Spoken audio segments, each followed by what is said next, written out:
Donc aujourd'hui, on va parler des statuts. Ça va te permettre d'être capable de parler avec quiconque d'immigration en sachant précisément ce que c'est. Ce sujet, cette thématique vient dans un contexte où, précisément parce que les gens disent je veux aller au Canada, point, full stop, comme si c'était un objectif. Ok, je veux aller au Canada. Ok, des personnes qui ont un peu une longueur d'avance sur le commun voilà, des candidats à l'immigration. Il dit, OK, on va faire ça. Et puis, c'est comme ça qu'ils vont prendre ton dossier, vont tripatouiller, faire des choses sans ton autorisation et puis te mettre devant des faits accomplis. Pour beaucoup de cas, ça a souvent marché. Mais si tu vas sur un chemin où, on va dire, c'est au début un tapis rouge qui t'est déroulé et que devant, tu constates que ce n'est que de la gadoue, ce n'est que c'est un cul de sac, ça ne mène nulle part. Tu comprends que le fait d'avoir commencé sur un tapis rouge n'a pas servi à grand chose. Alors, entrons dans le vif du sujet. C'est quoi les statuts au Canada? Je préfère te dire que au Canada, il y a, je peux dire, trois grandes familles de statuts, si tu me permets de hiérarchiser ça comme ça.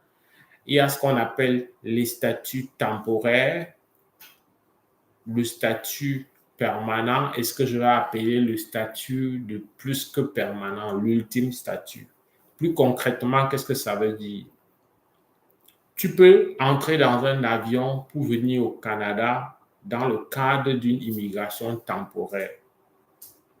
Dans le cadre d'une immigration temporaire, il y a plusieurs possibilités. On peut te délivrer un visa de résident temporaire et rien de plus. On peut t'accorder également un visa qui va te permettre au point d'entrée d'avoir ce qu'on appelle un permis de travail. On peut te délivrer un visa ou une autorisation de voyage électronique, ça dépend de ton pays de citoyenneté, parce qu'il y a des pays qui sont exempts de visa comme tous les pays voilà, du Schengen, d'Europe, pour la plupart plus de 26.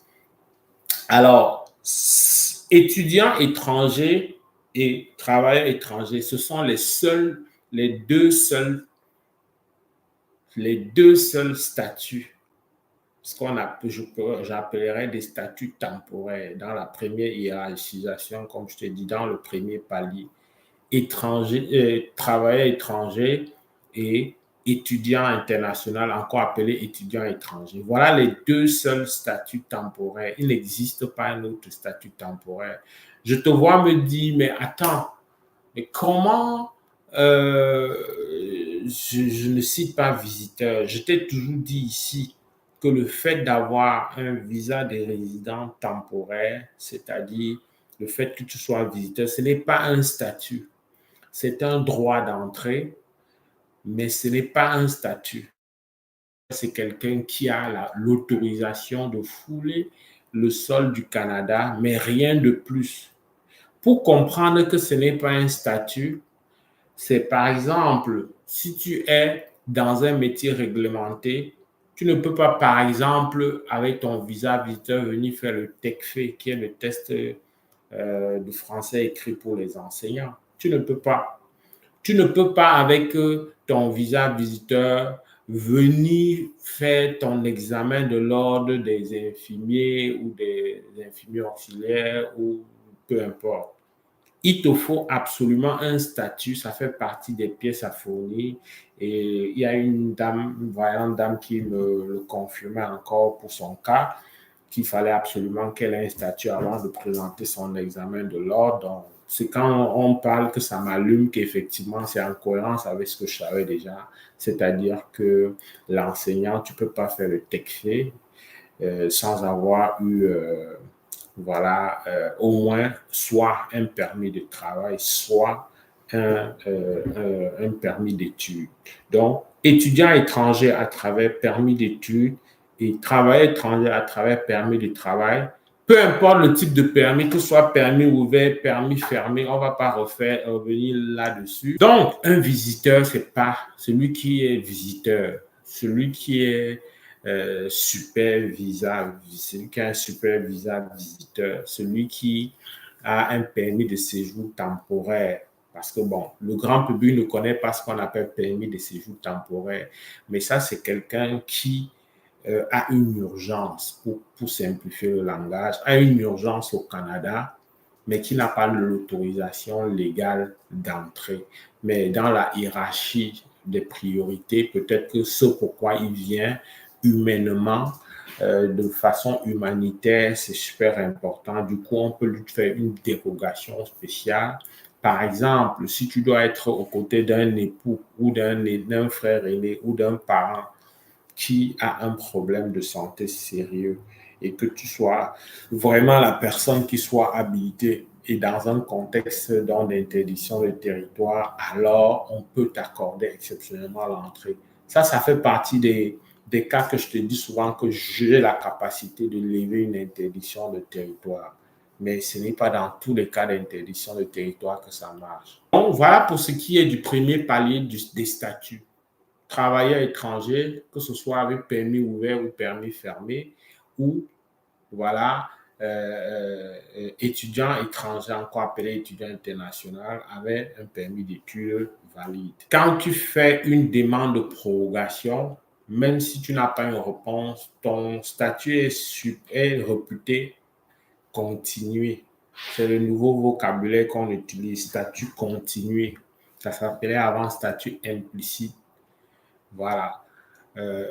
Ça reste toujours dans la continuité de détenteur de permis d'études ou de permis de travail selon voilà, ton cas. Mais visiteur, c'est rien à voir avec un statut. Donc, il ne faut pas penser qu'un visiteur a des droits, un visiteur n'a rien. Un visiteur n'a pas le droit d'étudier, n'a pas le droit de travailler. Le visiteur qui fait une petite formation de 3 mois, ces formations, généralement, ne sont pas classées comme des études internationales, donc ça ne compte pas.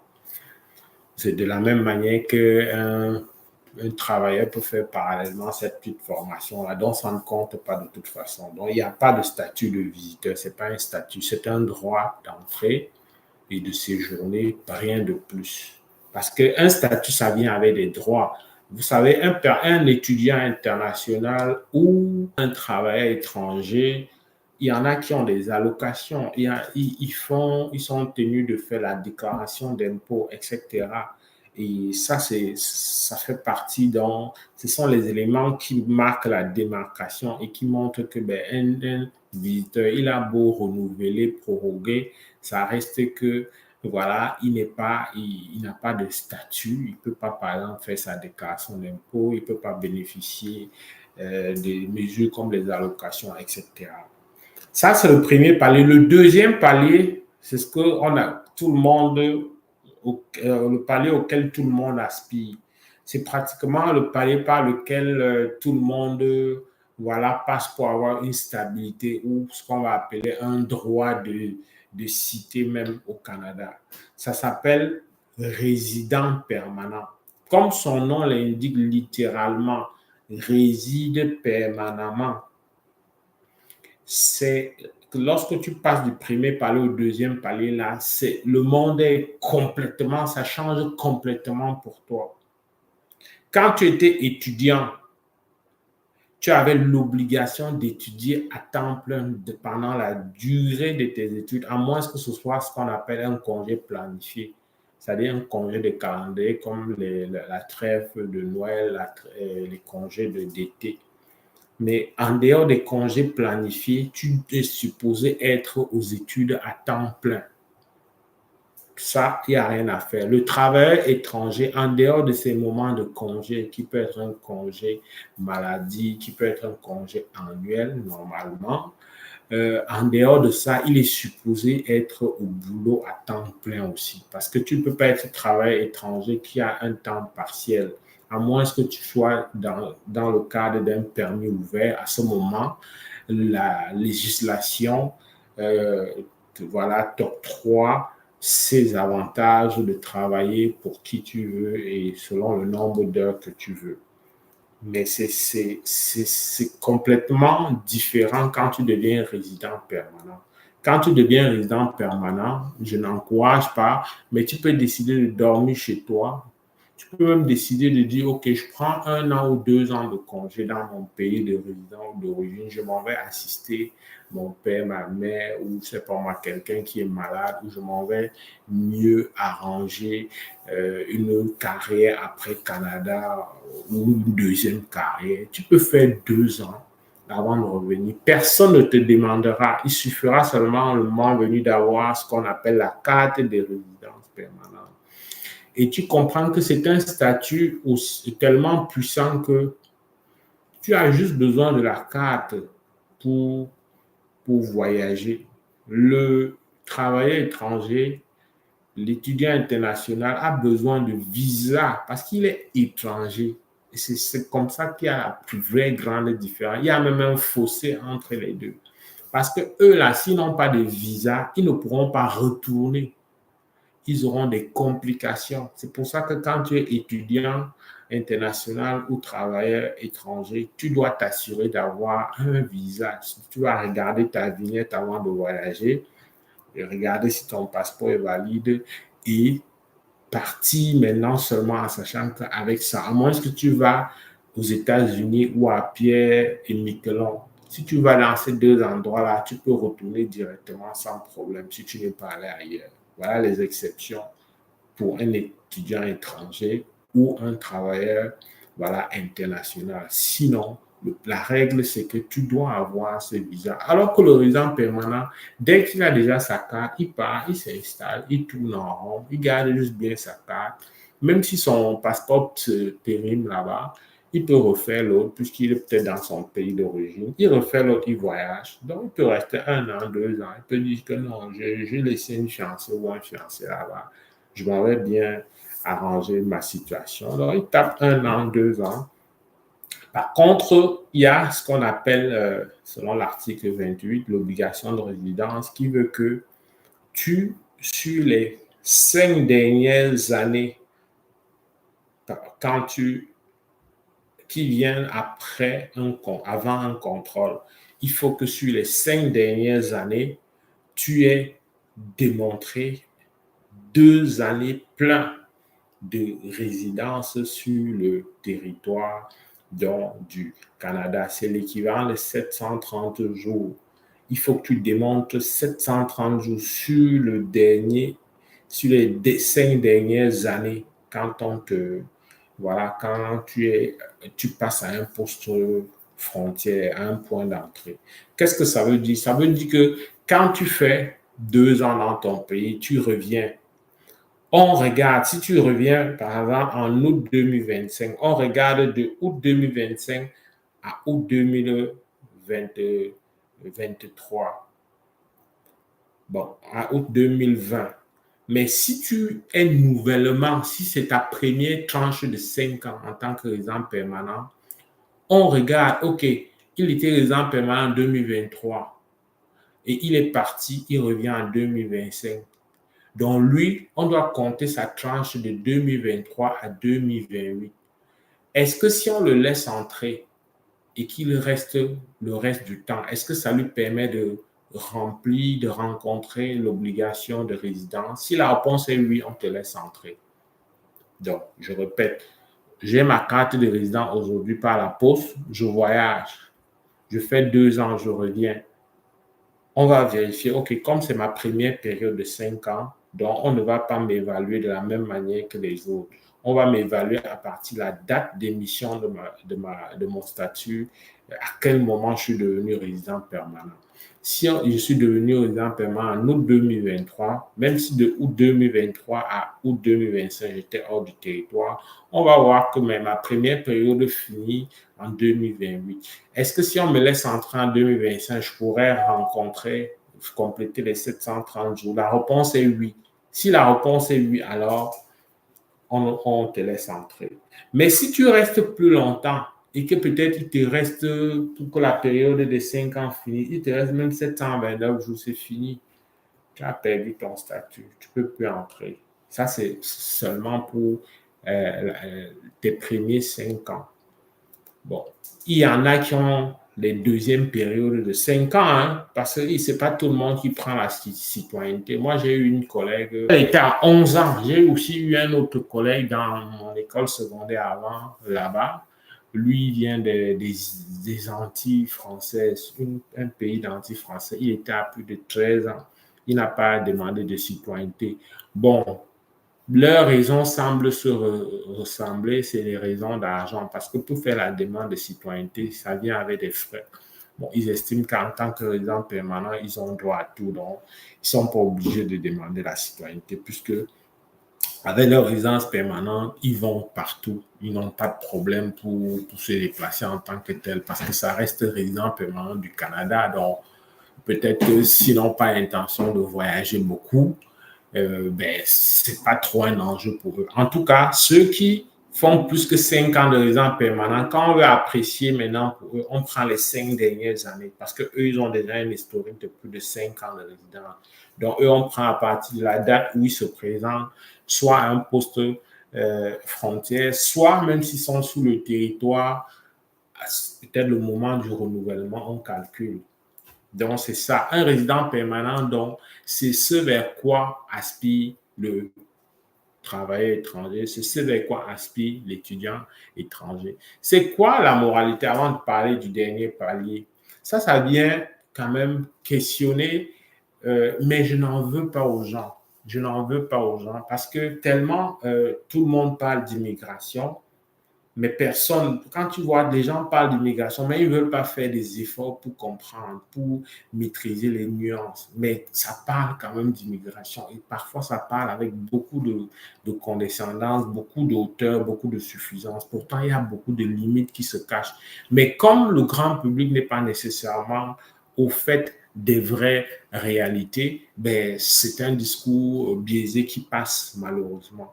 Donc, quand souvent on vient et on t'écrit bonjour monsieur Camden, bonjour grand prof, bonjour, je ne sais pas, autant de choses qu'on utilise pour être poli, au moins c'est la politesse, je ne peux pas cracher dessus, j'aime bien les échanges civils. Alors, on t'écrit, après, on te dit, ben, est-ce que tu penses que je vais faire, ou alors c'est combien pour faire entrée express, c'est combien pour faire ceci? C'est bien, c'est vrai. Le montant compte beaucoup. Mais honnêtement, personnellement, c'est très malaisant d'hypothéquer ou de mettre sur la même balance les enjeux de ton immigration et le montant d'argent. C'est précisément là-bas où on se fait avoir. C'est précisément là-bas où on se fait avoir. On peut se faire avoir de deux manières.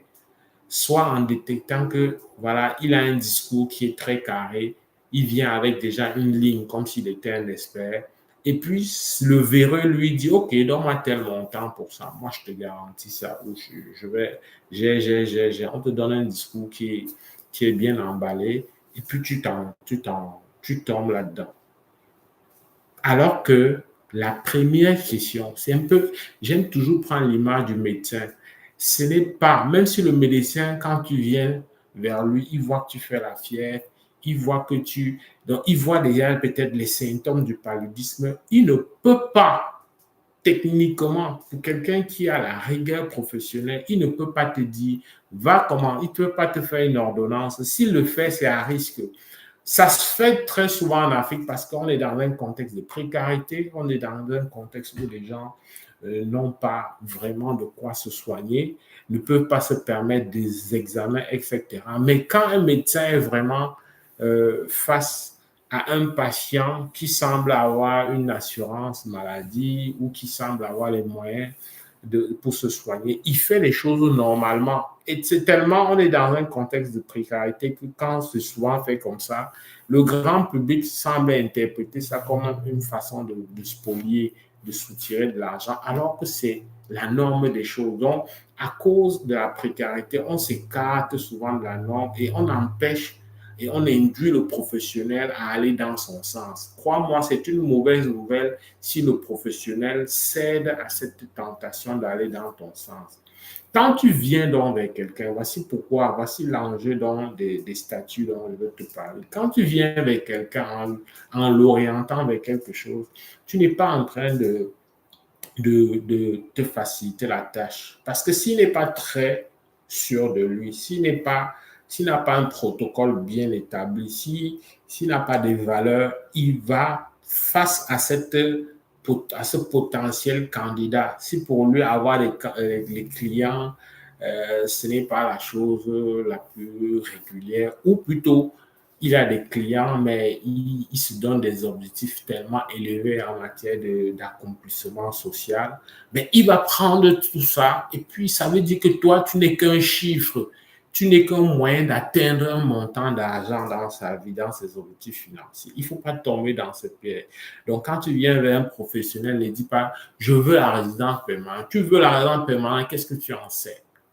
C'est déjà au moins bien de savoir que oui, la résidence permanente, c'est le statut vers lequel tout le monde va se diriger. Quand quelqu'un vient payer des études très chères, la finalité, c'est d'être résident permanent. Quand quelqu'un laisse son bon travail et vient s'accommoder d'un emploi vraiment qu'il n'aurait même pas imaginé dans ses rêves les plus fous de faire, ben c'est bien parce qu'il vise la résidence permanente. Donc, il est des personnes qui ont accepté. Il y en a qui, en consultation, font ce mea culpa. Tant mieux, je ne vais jamais juger quelqu'un qui s'est trompé parce que ça arrive. Alors, donc, il y a des gens qui sont convaincus, qui se rendent compte que mais j'avais tous les atouts. Qu'est-ce qu'il y a que je m'encombre avec soit un permis d'études ou un permis de travail, alors que mes atouts me permettaient d'avoir la résidence permanente directe et donc d'immigrer avec ma famille sans qu'ils m'attendent, sans que la famille ne reste séparée. Moi, je suis quelqu'un que je ne vais pas nommer, mais je sens que la distance dans le couple-là est pour beaucoup dans les problèmes qu'ils vivent. C'est rien à faire, mais ce n'est pas mon rôle de parler, de donner ce genre d'avis, parce que c'est un avis qui sort de mon registre. Mais mon sentiment, c'est que, comme je regardais un podcast d'ici, qui parlait du regroupement familial au Québec, mais mon sentiment, c'est que quand il y a de la distance, quand ça reste longtemps comme ça, ben, peut-être quelqu'un ici a un emploi de temps de routine, quelqu'un est classique, il peut mieux respecter les concepts de fidélité et autres. Mais quand tu es dans un pays où il y a l'oisiveté, où ça va dans tous les sens, où ça déprime, où ça stresse, où c'est difficile, ben, le pas est vite franchi d'aller outre ses engagements. Et du coup, tu as affaire à quelqu'un qui sent vouloir une double personnalité. C'est pour ça qu'il y a beaucoup de choses qui ne vont pas bien plus tard ici. Lorsqu'on fait des regroupements familiaux, lorsqu'on fait venir le conjoint qui a fait longtemps ou la conjointe qui a fait longtemps sans immigrer, etc. Donc, j'ai de plus en plus de cas comme ça en consultation à cause de la distance. Et cette distance-là est venue pourquoi? Une des raisons, c'est le fait d'être venu dans un contexte où la personne est d'abord venue pour un permis de travail. Et un permis de travail sans conjoint accompagnant, ben, ça crée ça. C'est vrai qu'il est des cas où c'était incontournable, où c'était bénéfique d'aller, même si c'est sans conjoint. Je ne parle pas de ces cas-là. Je parle de ceux qui sont venus avec ces statuts temporaires alors qu'ils pouvaient bien éviter ça, alors que il pouvait directement aller à la résidence permanente. Donc, la résidence permanente vient avec des avantages d'aller et venir. Tu n'as pas l'obligation d'étudier, de travailler. Tu fais ce que tu veux. Tu changes de carrière. Tu changes même de ville, de province si tu as des bonnes raisons pour. Parce que la résidence permanente, ça n'a pas de limite. C'est à la grandeur du Canada. Le permis ouvert, oui, c'est ouvert aussi à la grandeur du Canada, mais le permis fermé qui est la règle, c'est-à-dire la plupart des permis, c'est enfermé dans un lieu de travail bien précis. Le permis d'études lui-même désormais enfermé dans une école bien précise et même une formation bien précise désormais. Alors donc, le résident permanent a cette latitude en matière, cette flexibilité en matière du coût de la scolarité, en matière de la couverture de santé, en matière, voilà, des choix de vie, etc. Donc, c'est la grande liberté. Un résident permanent, pour qu'il soit interdit de territoire, pour qu'on le fasse quitter, il faut qu'il ait commis de la grande criminalité. Je pourrais faire une autre présentation sur la grande criminalité dans le but de sensibiliser notamment ceux de mes auditeurs qui ont des familles ou qui sont jeunes et susceptibles, par exemple, d'avoir des problèmes avec des cas d'alcool, avec des... si tu as des copains, des amis qui font dans le crime organisé, toutes ces choses-là, en tant que résident permanent, ça peut faire un cauchemar et puis on te déporte, comme on dit aux États-Unis ou en Europe. Ici, on dit on te renvoie. Donc, c'est ça. Mais on va pas revenir là-dessus.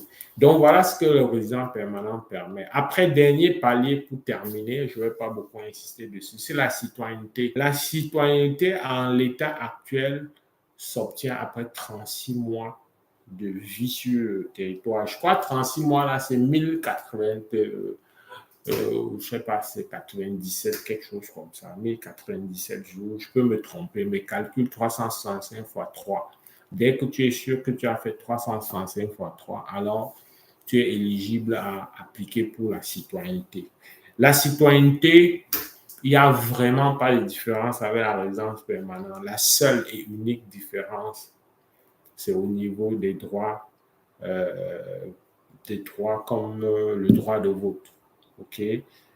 Le résident permanent ne peut pas voter, le citoyen peut. Le résident permanent ne peut pas mettre sa candidature, il me semble, naturellement, puisqu'il ne fait pas partie de la liste électorale. Il ne peut pas voter, il ne peut pas postuler. Après, qu'est-ce qu'il y a comme autre droit que je n'ai pas nommé? C'est tout. Oui, un autre droit, et c'est important, j'ai fait des capsules dessus pour sensibiliser. Là où le résident permanent peut avoir une mesure de renvoi, comme par exemple, on constate qu'il a fait preuve de grande criminalité, il a mal à partir avec la grande criminalité. Lui, il peut quitter. Le citoyen canadien ne peut pas. S'il faut mettre en prison, on va le mettre en prison, mais on ne peut pas le faire quitter puisqu'il est citoyen désormais. La seule chose qui peut inquiéter un citoyen, c'est s'il commet quelque chose, notamment si dans son processus d'obtention de la résidence permanente et la citoyenneté, il a commis des impairs, à ce moment-là, on peut remettre son statut en question. Mais ça, c'est quelque chose qui est vraiment juridiquement difficile pour qu'on t'enlève ce statut. Eh bien, ton serviteur que je suis, c'est Valérie Camdem, je suis consultant réglementé en immigration et citoyenneté Canada. J'appartiens à l'ordre professionnel des consultants. Donc, je te parle des questions d'immigration et citoyenneté Canada ex qualité, c'est-à-dire en tant qu'expert, en tant que quelqu'un qui a l'habilitation. Et donc, je suis également inscrit au registre des consultants du Québec. Dans tout le Canada, mon numéro d'exercice est R10 34 030 et mon numéro d'enregistrement au Québec, c'est 12 256. Donc, voilà, je partage de manière gratuite des contenus qui visent à former et à informer les candidats à l'immigration. Le but étant de vous donner les outils pour que vous fassiez des choix éclairés. Et donc, avec un choix éclairé, c'est sûr que c'est un bon point de départ pour réussir son projet d'immigration, c'est-à-dire pour atteindre les objectifs de ce pour quoi on a tout sacrifié et abandonné pour se déplacer à 1000 lieues de notre zone de confort, de notre pays habituel. Porte-toi bien, continue à profiter de nos capsules en semaine, like, partage, fais savoir donc au plus grand nombre. Au plaisir de te retrouver aux prochaines occasions. Bonne soirée, bye.